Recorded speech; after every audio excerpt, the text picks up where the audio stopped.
Antioksidan sebagai faktor dalam banyak reaksi dalam sel.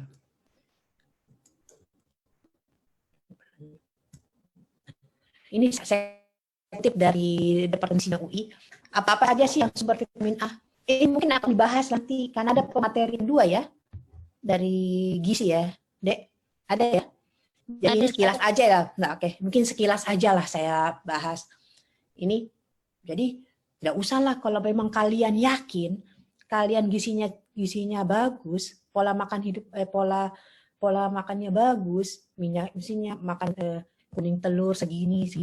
Ya udah tidak usah bervitamin kalau kamu yakin dengan ini sumber-sumber makan yang banyak mengandung vitamin A, kebutuhan dewasa 600. Tapi ingat, kadang-kadang kalau kan suka saking panik duluannya berburu nih yang disebut vitamin sumber yang lainnya. Hati-hati, kelebihan pada vitamin A itu bisa menyebabkan penyakit aktif bisa menjadi buruk. Vitamin B, oke, tinggal baca. Vitamin B itu ternyata dengan pada penelitian yang MERS-CoV ini sebenarnya saya dia sama-sama virus RNA, sama-sama golongan corona. Nah, ternyata penelitian terhadap vitamin B2 itu mengurangi titer MERS-CoV. SARS-CoV-nya belum, COVID-19 belum ada. Signifikan mengurangi infiltrasi neutropil. Neutropil kan sistem inet. Kapan terjadi infeksi, misalnya contoh COVID ini di paru-paru, neutropil akan datang ke sana untuk membantu. Tapi jeleknya, kapan makin banyak infeksi, makin banyak neutropil tertarik ke paru, makin banyak dikeluarkan granul-granul atau inflamasi, dan makin jelek manifestasi. Nah, ternyata vitamin B3 secara menghambat filtrasi neutropil ke dalam paru dengan efek antiinflamasi. Ini sudah ada beberapa vitamin B3. Terus vitamin B6 ada propilasi positif protein mempertahankan respon L/1. Vitamin B12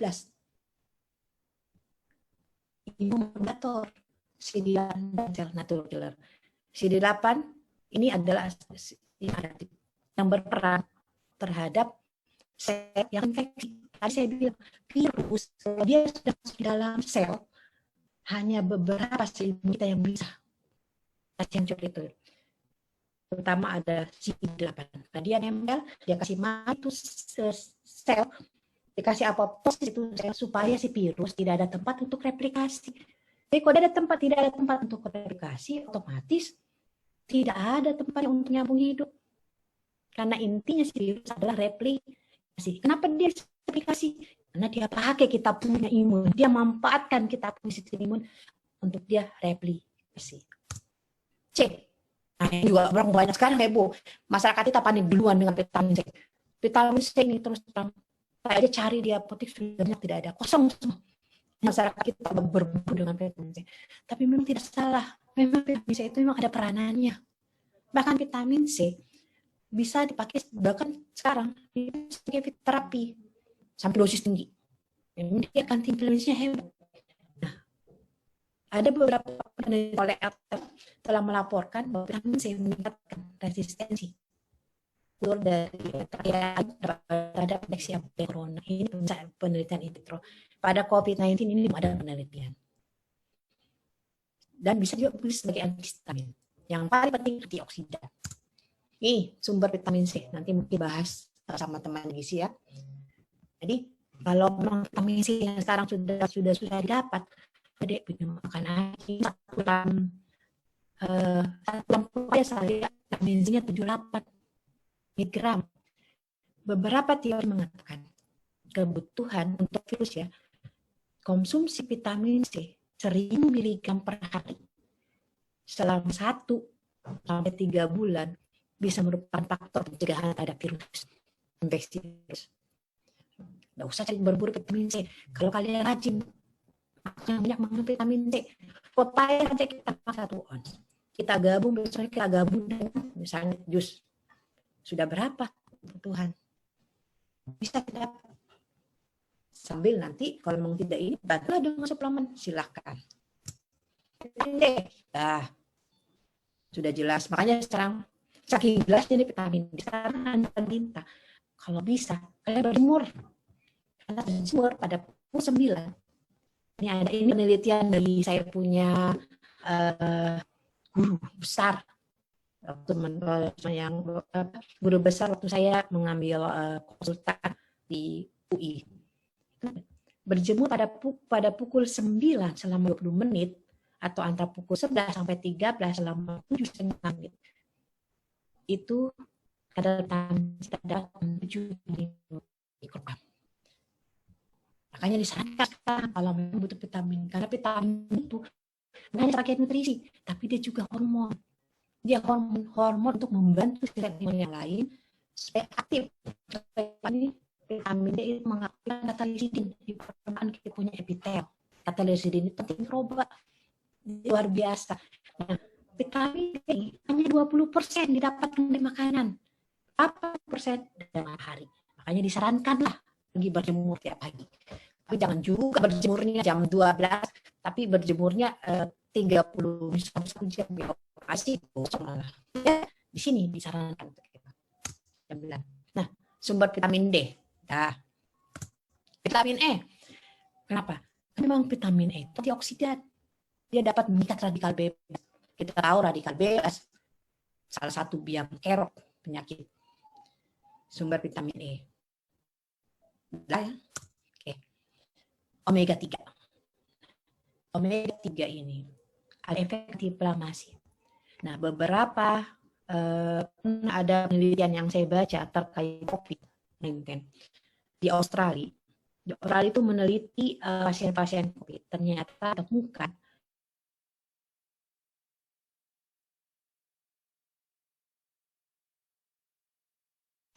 Halo dok.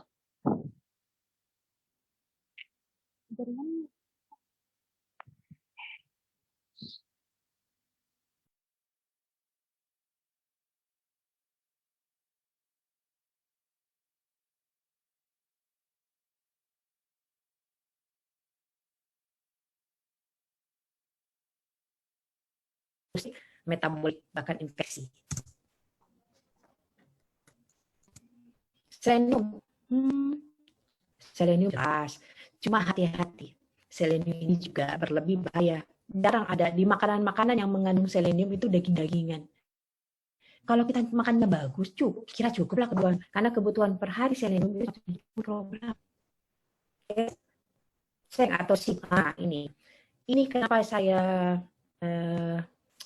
mau lebih tekankan lagi. Karena zinc ini atau seng ini beberapa penelitian beberapa penelitian yang saya baca dia mempunyai fungsi sebagai antivirus. Zinc antivirus. Bahkan dia bisa bersama klorokin memang berperan di menghambat masuknya virus. Dia berperan bekerja sama sama klorokin sebagai antivirus. Makanya zinc paling bagus untuk dikonsumsi. Tapi jangan khawatir, zinc itu bisa dapat dari makanan. Kebutuhannya kita 8 sampai 11 rata-rata 15 mg per hari. Bisa kita dapat dari makanan. Enggak usah sama hati berbuat. Kalau makanan kita cukup, insya Allah.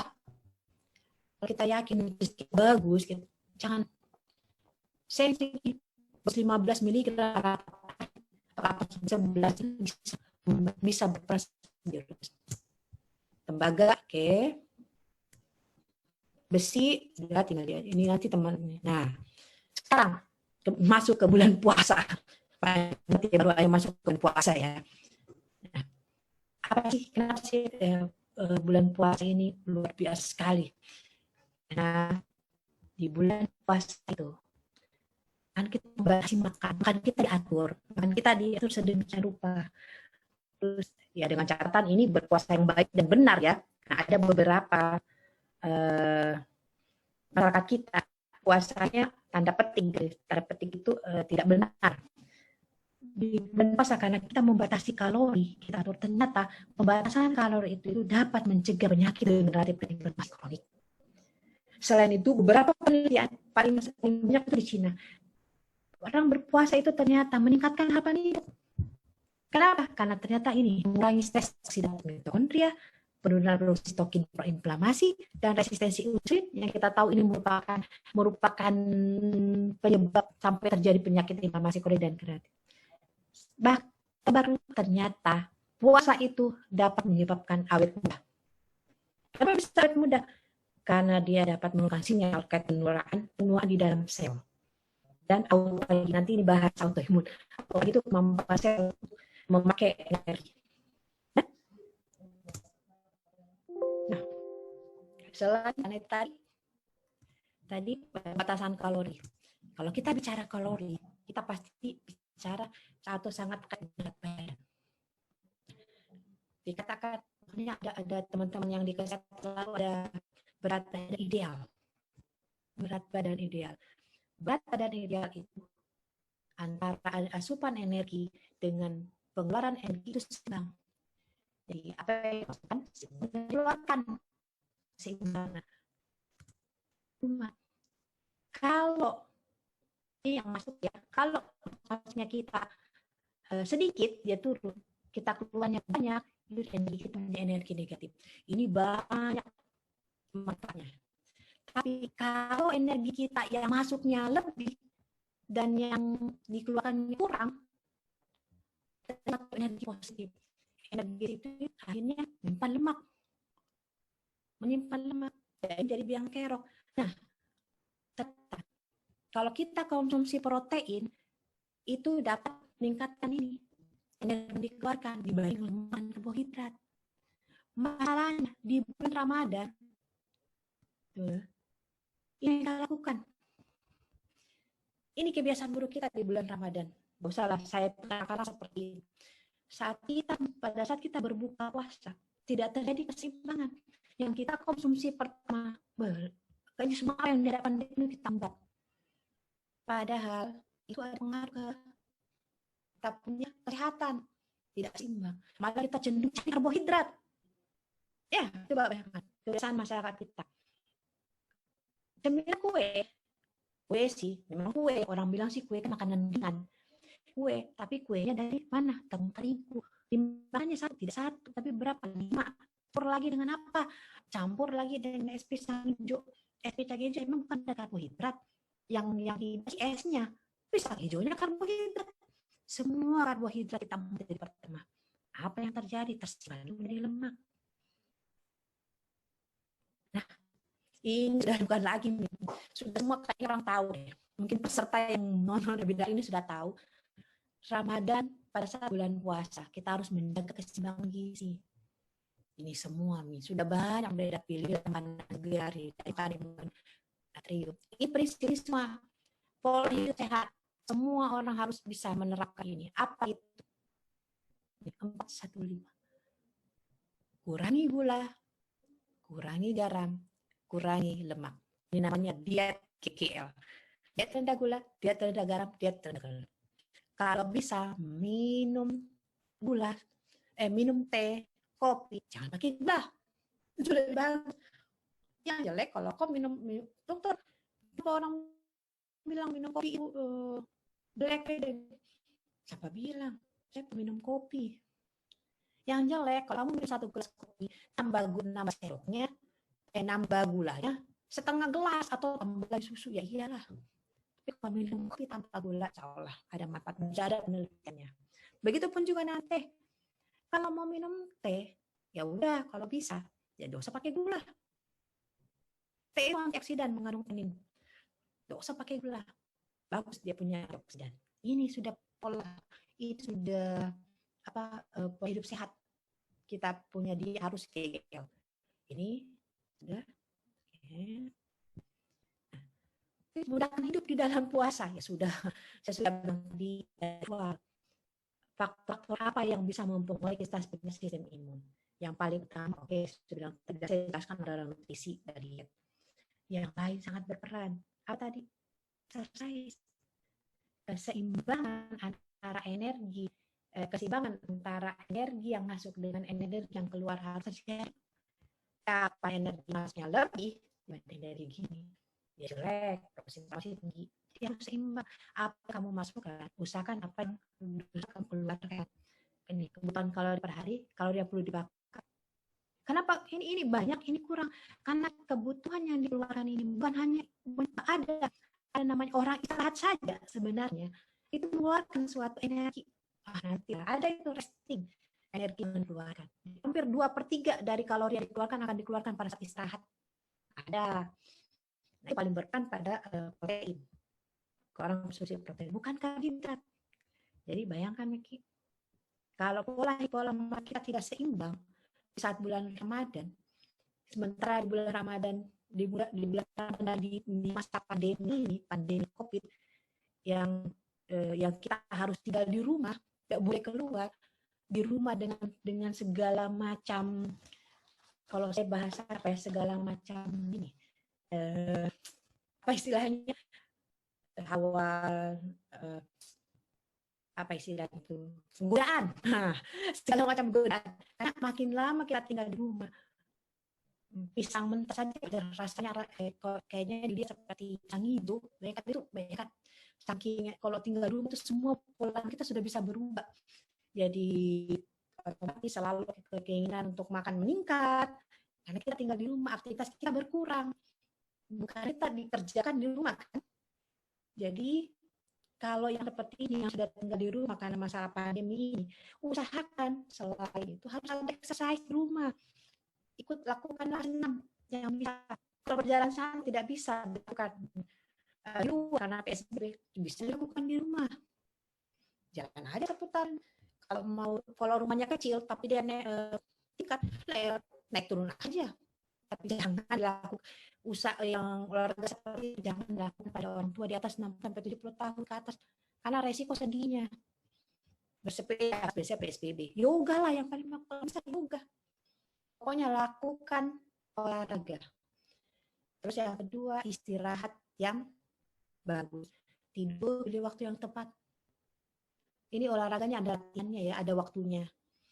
Mensiasati waktu tidur. Seperti yang saya bilang tadi, si virus ini, beberapa penelitian ternyata hormon tidur bisa mencegah kita punya virus.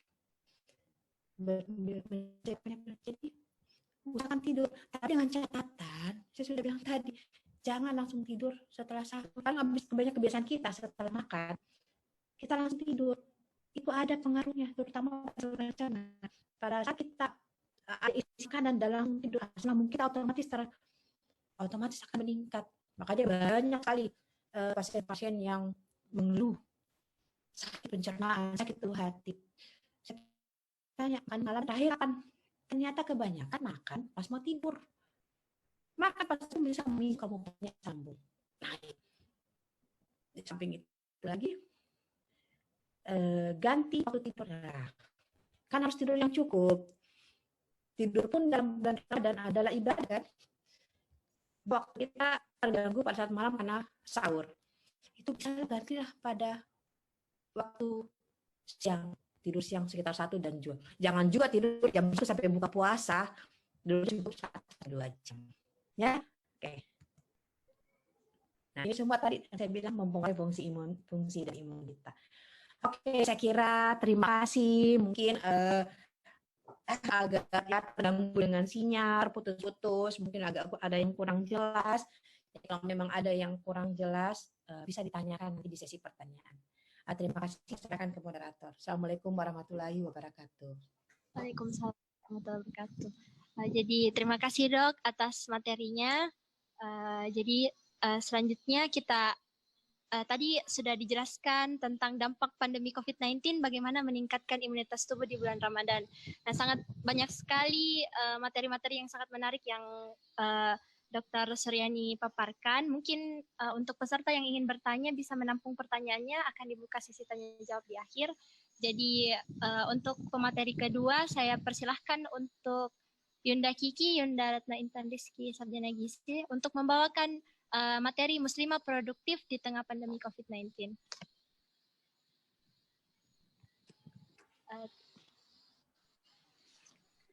Bismillahirrahmanirrahim. Assalamualaikum warahmatullahi wabarakatuh. Ya, selamat sore. Saya coba, saya mohon maaf sebelumnya karena karena saya cuma pakai smartphone, jadi kalau nanti otomatis screenshotnya jadi otomatis juga mati kameranya. Jadi,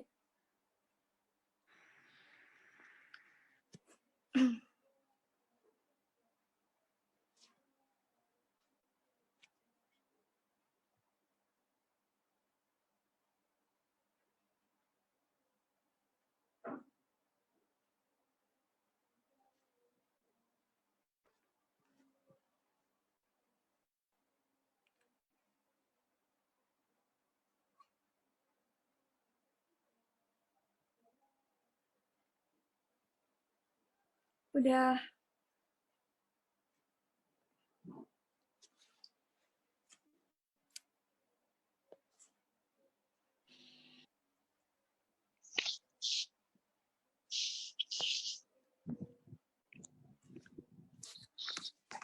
Sudah ada ya?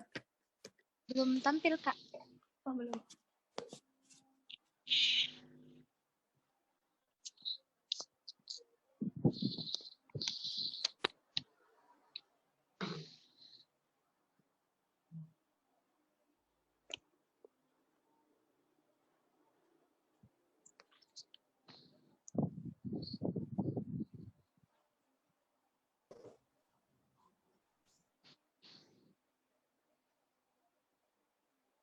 Sudah?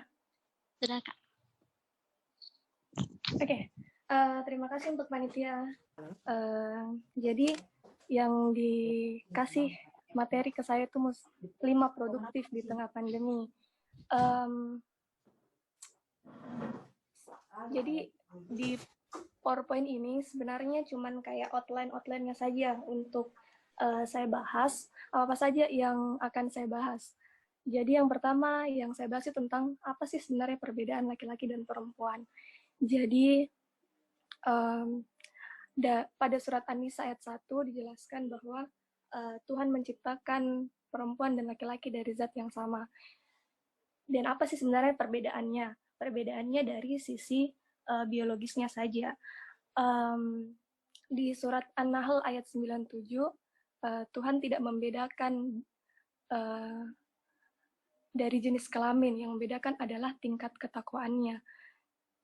Terus apa biasa ada pertanyaan kepribadian laki-laki dan perempuan yang berbeda dari sisi maskulin dan feminin. Nah, sebenarnya tidak ada hubungan yang mutlak antara laki-laki, antara maskulin dilekatkan sama laki-laki dan feminin dilekatkan sama perempuan. Mungkin dari laki-lakinya juga punya sisi femininnya, begitupun sebaliknya. Nah, apa sih yang membedakan antara laki-laki dan perempuan dari sisi biologisnya? Pertama, laki-laki memiliki penis, sedangkan perempuan vagina. Sama-sama memiliki payudara, tapi yang bedakan kelenjar karena perempuan memiliki siklus menyusui, masa menstruasi, melahirkan, dan sebagainya. Nah, karena perbedaan dari sisi biologisnya, maka berbeda pula fikih atau syariat Islam terhadap perempuan.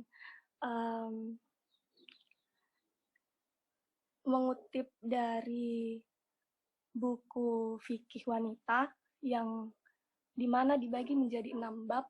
Di situ yang pertama terkait busana, fase haid, nifas,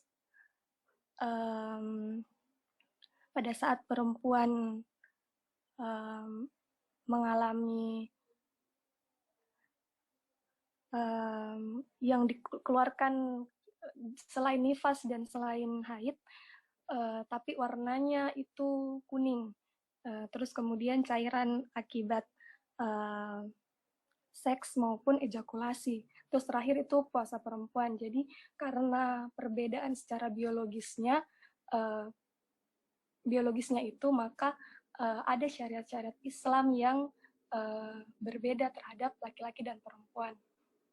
Dari buku fikih wanita, teman-teman bisa dapat apa-apa saja sebenarnya larangan yang tidak bisa dilakukan pada saat perempuan mengalami masa haid, terus pada saat nifas, dan lain sebagainya. Nah, untuk terkait hijab atau jilbab atau pakaian yang dikenakan perempuan, di buku fikih perempuan itu nggak dijelaskan kalau apa sebenarnya alasan Islam mewajibkan perempuan berjilbab. Tapi kalau saya bandingkan, kalau saya lihat dan buka ulang di buku Teologi dan Falsafah Hijab punyanya Mutada Mutahari, di situ ada 4 jenis, ada 4 alasan kenapa Islam menganjurkan perempuan menggunakan hijab atau jilbab. Nah, alasan pertama itu alasan filosofis, kedua sosial, ketiga ekonomi, keempat psikologi. Nah, dari alasan ini, kalau saya bisa rangkum alasannya itu persoalan proteksi terhadap perempuan pada zaman Rasulullah yang di mana bentuk penindasan terhadap perempuan sangat banyak, diskriminasi dan sebagainya. Nah, maka dari itu Islam mewajibkan perempuan menggunakan jilbab sebagai alat proteksi terhadap perempuannya sendiri dari hal-hal yang negatif. Nah, kalau mau dibahas bagaimana sebenarnya sudut pandang Barat dan Timur, sebenarnya dari awal sudah ada perbedaan bahwa sudut pandang Barat menganggap jilbab dan hijab itu sebagai media pengekangan terhadap perempuan, sedangkan kalau di Timur atau Islam sendiri menganggap jilbab adalah alat untuk memproteksi atau mengamankan perempuan dari hal-hal yang negatif. Maka dari itu, kenapa Islam mewajibkan perempuan untuk menggunakan jilbab atau hijab, walaupun dari segi katanya hijab dan jilbab itu berbeda. Jilbab lebih lekat kepada hal-hal yang materi atau seperti pakaian dan busana. Nah, seperti pakaian lah contohnya seperti itu. Dan kalau untuk hijabnya sendiri adalah pembatas, bisa jadi dari segi perilaku dan sebagainya. Nah, dari itu semua bahwasanya juga syariat Islam membedakan antara laki-laki dan perempuan karena memang dari segi biologisnya yang berbeda. Nah,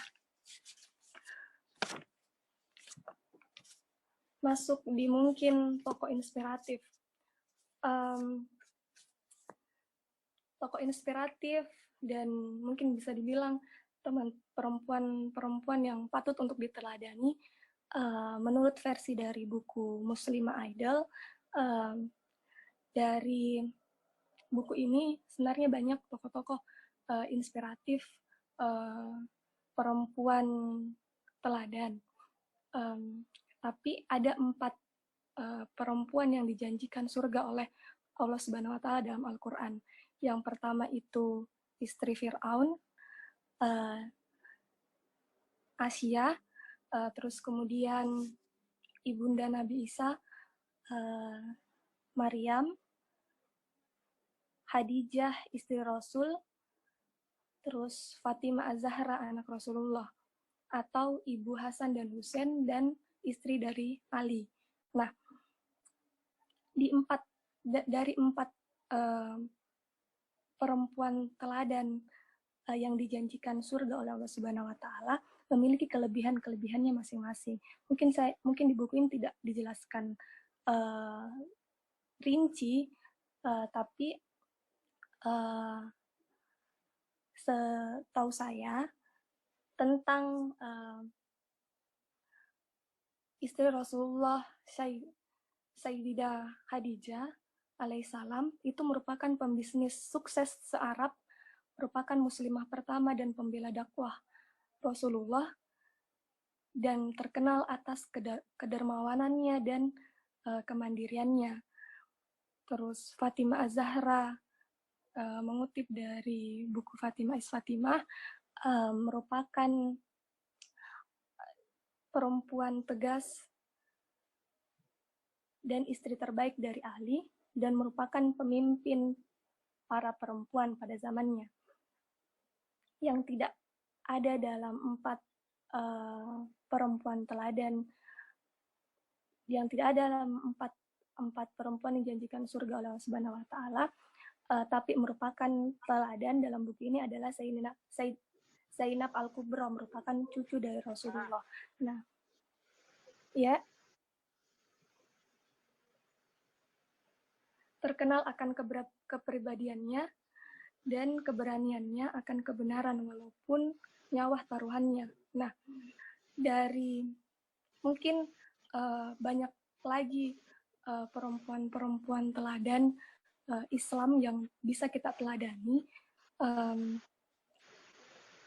Kalau kita masuk mungkin di Indonesia sendiri yang diperingati pada tanggal 21 kemarin, siapa sih yang nggak kenal sosok Kartini, seorang pahlawan nasional emansipasi perempuan yang ada di abad 1920 atau sekitar 100 tahun yang lalu. Jadi wajar saja ketika Kartini menjadi sosok yang patut untuk diteladani dan patut untuk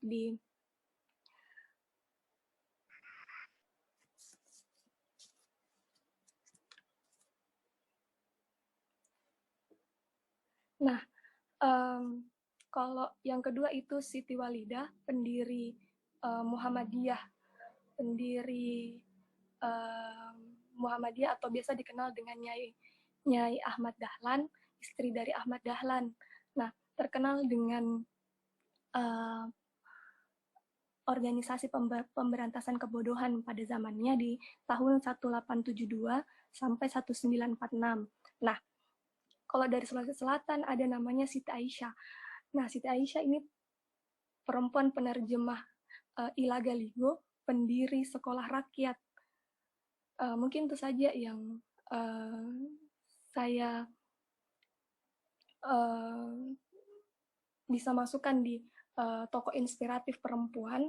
Nah, di tengah COVID-19 atau pandemi ini, regulasi kebijakan yang keluar dari nasional untuk bentuk pencegahan dari pemerintah adalah physical distancing, pembatasan keluar rumah, work from home, stay home, dan pembatasan kegiatan untuk berkumpul, membuat beberapa orang harus memang stay di rumah. Nah, apa saja sebenarnya yang bisa kita lakukan ketika di rumah saja? Pertama, kita bisa beribadah, membaca, menulis, atau ikut kegiatan pemberdayaan masyarakat, berolahraga, dan lain-lain. Saya nggak spesifik mengharuskan teman-teman melakukan apa, tapi saya cuma bilang tentukan minatnya teman-teman sendiri dan lakukan hal-hal yang positif bagi diri dan positif bagi orang sekitar. Nah, terakhir, mungkin outline terakhir itu terkait apa kabar sih perempuan hari ini dan bagaimana kondisi perempuan hari ini. Apakah perjuangan dari tokoh-tokoh inspiratif atau teladan perempuan yang ingin menjunjung tinggi hak perempuan itu sampai sekarang masih bisa kita rasakan, tapi apakah sudah tidak ada masalah lagi untuk perempuan? Nah, oke, untuk pernikahan dini, mungkin teman-teman bisa lihat hampir 5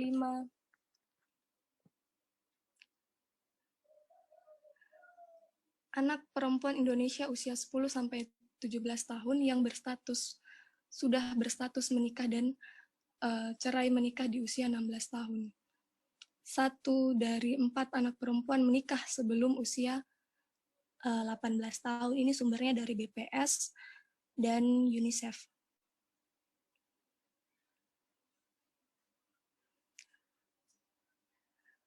Dari organisasi CVR 2018 mencatat bahwa Indonesia merupakan salah satu dari 10 negara dengan perkawinan anak tertinggi di dunia. Indonesia berada urutan ke-7 di dunia dengan angka absolut dan merupakan negara tertinggi kedua di ASEAN setelah negara Kamboja. Oke, ini saya ambil dari catatan tahunan Komnas Perempuan. Jumlah aduan kasus kekerasan terhadap perempuan. Jadi trennya itu dari 2007 hingga 2018 mengalami peningkatan pelaporan kekerasan terhadap perempuan. Nah, untuk data per provinsi, Sulawesi Selatan itu terdapat 72 kasus pada tahun 2018. Dan ranah dari kekerasan terhadap perempuan itu ternyata paling banyak pada ranah personal. Ranah personal itu maksudnya seperti apa? Ranah dalam lingkungan individu. Bisa jadi dalam hubungan pacaran atau dalam rumah tangga. Dan yang tertinggi adalah KDRT dan ranah personal. Kalau untuk komunitas cuma 28%. Oke, untuk kesehatan ibu dan anak, proporsi status gizi buruk dan gizi kurang pada balita. Kalau dilihat dari target RPJMN 2019 dan data Riskesdas sudah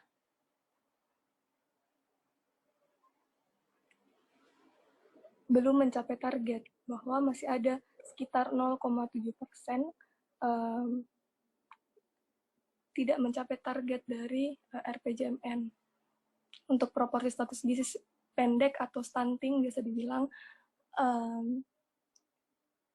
target RPJMN itu 28%, sedangkan sekarang hasil Riskesdasnya 2018 itu masih 30,8%. Untuk proporsi resiko KEK pada wanita usia subur,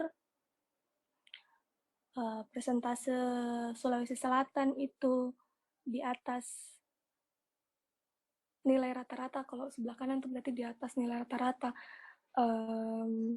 Indonesia. Proporsi anemia ibu hamil 2013 ke 2018 mengalami peningkatan anemia terhadap ibu hamil. Oke, terus setiap hari 830 ibu di dunia atau di Indonesia 38.000 meninggal akibat penyakit atau komplikasi terkait kehamilan dan persalinan. Data ini saya ambil dari data WHO terkait maternal dan mortality-nya. Mungkin itu saja. Kita lanjut ke sesi diskusi saja. Mungkin. Saya ucapkan banyak terima kasih. Assalamualaikum warahmatullahi wabarakatuh. Waalaikumsalam warahmatullahi wabarakatuh. Jadi demikian materi yang dibawakan oleh Yunda Kiki, yaitu dengan judul Muslimah Produktif di Tengah Pandemi COVID-19.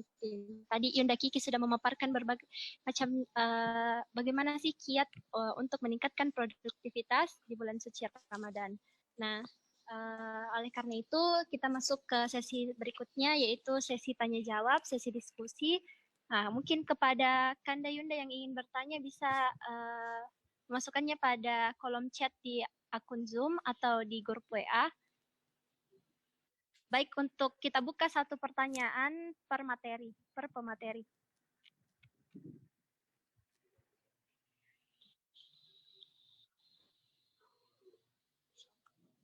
Oh ya, sudah masuk untuk pertanyaan materi pertama dari Bapak Bambang Sulaksono untuk pemateri pertama, Dok. Untuk Yunda Dr. Suryani Alimuddin, Dok. Berikut pertanyaannya. Sebagai awam yang saya pahami, jika ada bagian dari organ di tubuh yang mengalami penurunan fungsi organ, maka akan berdampak menurunnya kesehatan seseorang. Pertanyaannya, organ apakah pada tubuh yang berperan dalam naik turunnya daya tahan tubuh atau imunitas tubuh? Apa upaya untuk tingkatkan organ tersebut jika fungsi organ tersebut sudah mulai menurun sehubung sudah banyaknya sel organ tersebut yang mati? Karena sebagai awam yang saya pahami bahwa setiap hari ada sekitar 1 juta sel tubuh yang mati. Maka seiring dengan bertambahnya usia, maka secara alami semua organ tubuh akan menurun yang bernama proses menua. Itu memang alami yang akan terlihat cara berjalan, bentuk kulit, otot